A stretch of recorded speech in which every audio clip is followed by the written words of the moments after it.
bien évidemment que quand on perd quelqu'un, il y a l'aspect émotionnel, la tristesse, la douleur, la souffrance. La notion de perte, c'est quelque chose qui déchire parce qu'on a cette notion d'attachement à l'être, qui est tout à fait normale.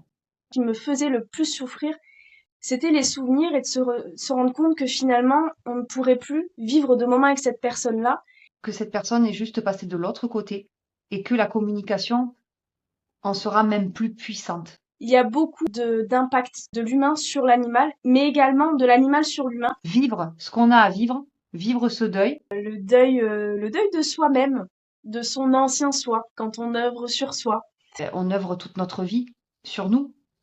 Reposer des bases, c'est le premier pas, et c'est souvent le plus difficile. Parce que comme tu le dis si bien, on sait pas où on va, mais on y va.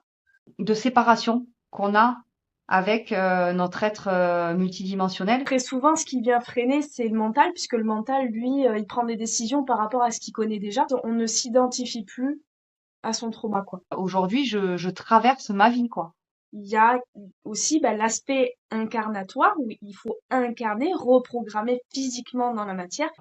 Puisque lorsque l'on prend conscience qu'on est un être multidimensionnel et que l'on souhaite vraiment incarner cet être multidimensionnel, eh bien, il est important de sortir du personnage qui est notre humain